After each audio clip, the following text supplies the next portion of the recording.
ये जो खड़गे साहब का प्रोग्राम था, मुझे 2 दिन पहले उन्हीं के ऑफिस से मैसेज आया था कि खड़गे साहब आपके चुनाव क्षेत्र में आ रहे हैं। और आज जब उनको आना था, पता चला कि उनका जो जहाज़ था दिल्ली से जम्मू 1.5 घंटा, उसको 1.5 घंटे के लिए किया गया, 1.5 घंटा लेट किया गया।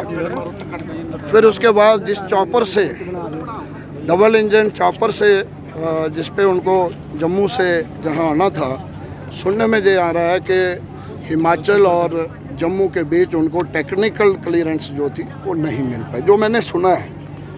तो इसलिए वो नहीं पहुंच पाए, लेकिन उन्होंने पार्टी कार्यकर्ता को बहुत अच्छे तरीके से ऑनलाइन संबोधित किया है।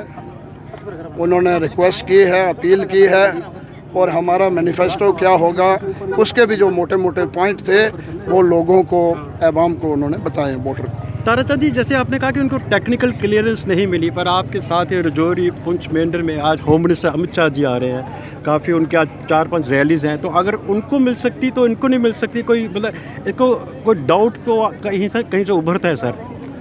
देखिए, सरकार और अपोजिशन का फ़र्क मेरा ख्याल यही होता है। मतलब वो सरकार अपोजिशन की आवाज़ को दबाना चाहती है, आपको ऐसा लगता है? अब आपको जो दिख रहा है इससे आप आइडिया लगाइए कि क्या हो रहा है। कांग्रेस, ताराचंद जी, जो आपने पार्टी में, जो आप खड़गे साहब ने जो कहा, इनकी सारी जो बातें कही, आपने भी अपना जो कहा, कांग्रेस अलायंस अगर पार्टी मतलब सरकार में आती है तो अलायंस की पहली प्रायोरिटी, फर्स्ट स्टेप क्या रहेगा? सबसे पहले ये होगा कि हमारा कॉमन मिनिमम प्रोग्राम बनेगा। उस कॉमन मिनिमम प्रोग्राम में जो हमारा मैनिफेस्टो है, जो नेशनल कॉन्फ्रेंस का मैनिफेस्टो है, उस पे चर्चा होगी। अब उस चर्चा के लिए कौन कौन मेंबर रहते हैं, क्या क्या वहाँ तय होता है, उसके बाद ही पता चल पाएगा। लेकिन जो चीज़ें खड़गे साहब ने कही हैं, ये तो मेरा ख्याल है उनको भी इससे एतराज़ नहीं है, हमें भी एतराज़ नहीं है। ये गरीब लोगों की बेहतरी और बहबूदी के लिए। ताराचंद जी, एक जो बात आपने अपनी स्पीच में भी कही कि आप 96 में पहली बार यहाँ से इलेक्ट हुए थे, मुझे याद है 97 में जर्नलिज्म शुरू किया था, तब अब आप पहले थे जब डिस्ट्रिक्ट से जीते थे। आपने अपनी जो स्पीच में कहा कि आपका जो बिल्कुल एक आउटलुक है वो पूरी सेकुलर है, कांग्रेस की सेकुलर है। आपने जब ये सेकुलरिज्म का शब्द यूज़ किया तो आपको लगता है कि यहाँ पे कुछ ऐसी पॉलिटिक्स चल रही है जिसके सेकुलरिज्म को ख़तरा है, खासकर आपकी कॉन्स्टिट्यूंसी में? जो लोग ताराचंद के साथ सीधा सियासी मुकाबला नहीं कर सकते, वो बहुत किस्म की हरकतें ताराचंद के ख़िलाफ़, साजिशें ताराचंद के ख़िलाफ़ करते हैं कि जो सीधा हम इसको नुकसान नहीं पहुंचा सकते, हम इसका मुकाबला नहीं सियासी तौर कर सकते, तो वो इस किस्म की साजिशें करके मुझे नुकसान पहुंचाने की कोशिश करते हैं। ताराचंद जी, एक सवाल हो रहा है कि आपने कहा कि जितनी आपके टाइम पे जो टेन्योर में जो डेवलपमेंट हुई है, वो लास्ट 10 ईयर्स में उसका वो ना तो वो पेस रहा है, ना वैसी हो रही है। आप ये किस वजूहात पे कहते हैं कि जो काम आपके टेन्योर में थे वो आप नहीं हो रहे? जो मैंने कहा है वो आप गांव-गांव जाइए, पंचायत वाइज जाइए, लोगों से पूछिए। वो मैं नहीं कह रहा हूँ, वो काम बोल रहे हैं और लोग बोल रहे हैं। ताराचंद जी, आखिरी सवाल है कि बाकी ताराचंद जी, आखिरी 1-2 सवाल मैं आपसे पूछना चाहता हूँ। आपके जो पुंछ, रजौरी या ये जो खित्ता है, यहाँ पे बीजेपी एक स्लोगन बार बार उभार रही है कि हम आएंगे तो जम्मू को एम्पावर करेंगे, हम आएंगे तो जम्मू को हिसाब मिलेगा, हम आएंगे तो जम्मू ही सरकार में, जम्मू का मेन पार्टिसिपेशन रहेगी सरकार बनाने में। जब आप भी कांग्रेस के साथ, एनसी के साथ अलायंस में, तो आपके टाइम में क्या जम्मू को उतनी पार्टिसिपेशन या उतना रोल नहीं मिला था? देखिए, हमने हमारी अलायंस सरकारें देखी हैं, हमने जम्मू में कितनी डेवलपमेंट की है वो आपके सामने है। एडमिनिस्ट्रेटिव यूनिट जब आए थे तो नीड बेसिस पे हमने वो बनाए थे, और 69 यूनिट जो थे वो जम्मू में ज़्यादा बने थे।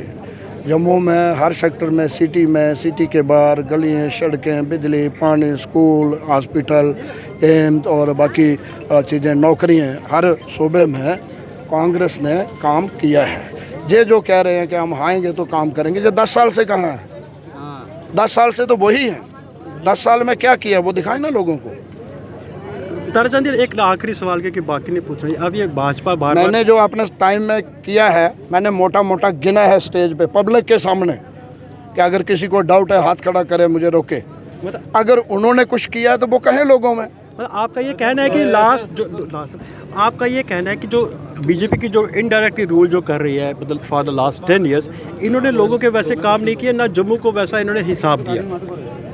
मैं किसी भी पॉलिटिकल पार्टी या किसी लीडर का नाम लेके किसी की मुखालफत, जाति मुखालफत नहीं करना चाहता हूँ।